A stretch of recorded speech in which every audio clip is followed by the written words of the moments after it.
this month's article, we took a look at the ISTE standards and how they've been updated throughout the years. So let's take a look at the evolution.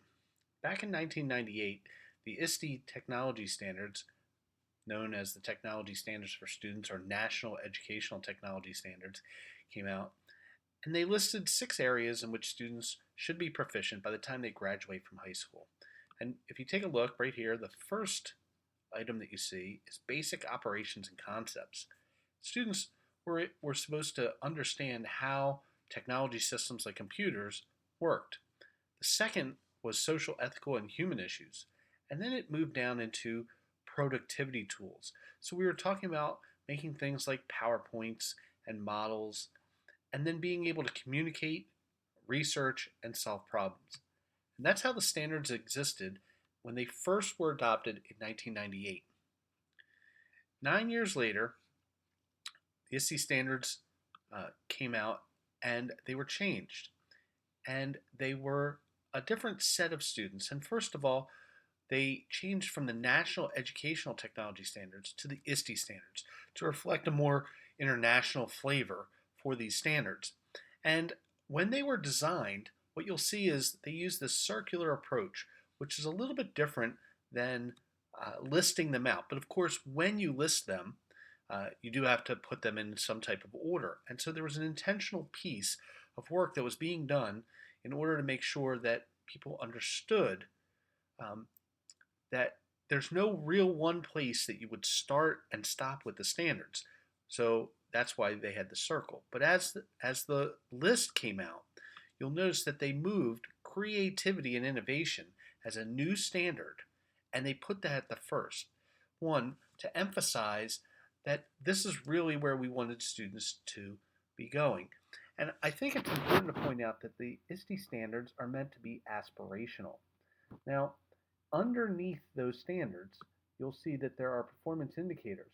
So this first one, apply existing knowledge to generate new ideas, products, or processes. The second one is to create original works as a mean of personal or group expression. And you can read through them. And these standards had 4 areas as well: communication and collaboration, research and information fluency, critical thinking, problem solving, and decision making. And then when you'd flip it to the back, digital citizenship was there, and technology operations and concepts. So the understanding of how a computer works and computer systems and technology systems was important, but in the order that it was put out, it was put to the back. And I think that's an important piece to understand as you reflect on what the ISTE standards really mean.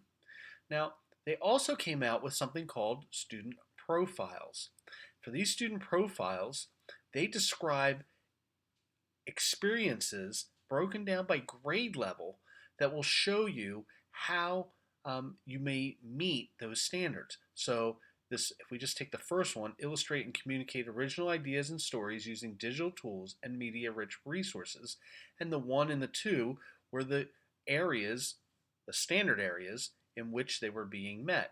And they broke them out into grades 3 and 5 bands, and then 6 and 8, and finally 9 through 12. So these profiles gave you a chance to think about like what it might mean to implement the ISTE standards. And what you'll notice is that most of these are not tied to any content area. So you as a science teacher would have to take these standards and attach them into your work.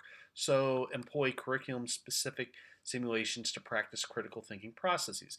It certainly would apply to science, and in terms of the ISTE standard areas, 1 and 4. Now, one other piece that was really important at that time was what was called the essential conditions. Now, these are the conditions necessary to effectively leverage technology. So you can see what they say. And so you need all of these things. If you have some of them, while you may be successful, you probably can't get the best student achievement possible without having all of them. So having a shared vision, for example, is really important, and a curriculum framework.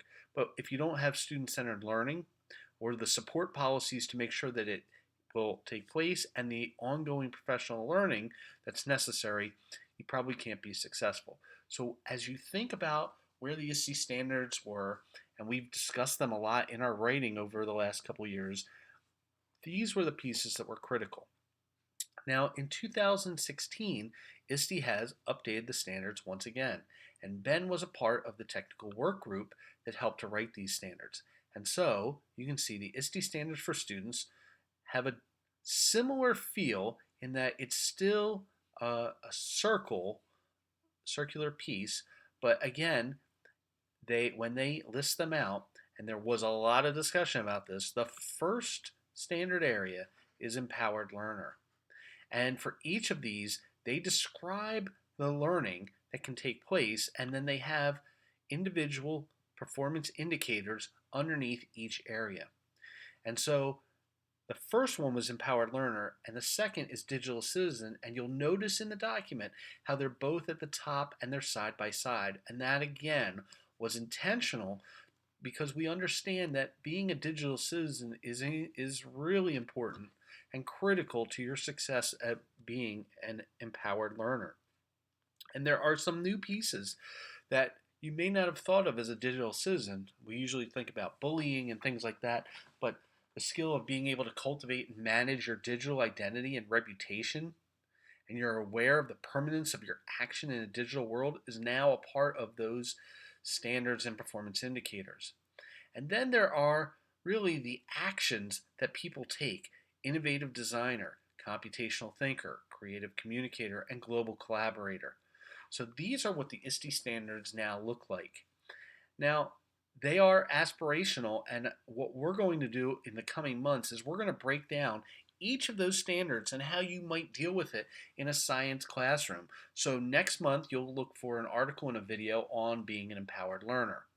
But I did want to just sort of walk you through the idea of where we've gone in sort of each of these sets of standards as they progressed over the last 18 years. So the activity we talk about in the article talks about like a amusement park physics. And so this was the old style that I used. You had an assignment. It gave students questions that they would answer. This is at Hershey Park, local to us. Students would do some calculations. They would fill this in.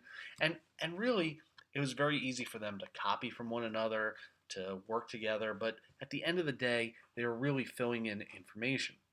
So how do we take this to a digital learning environment?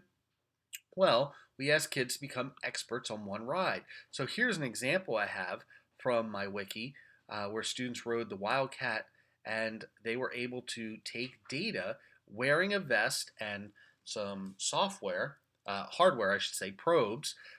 You can see that this is measuring their altitude, and so they label the top of the first hill and how high it was and where the bottom of the first hill was. And they can also do video analysis for their position on something like the pirate ship or their accelerations, and they can use timings to figure out where things were happening. And so you can see they label where they think the first hill was and the bottom hill, and they do their own calculations. But none of this is really prescribed for students. They had to go through on their own.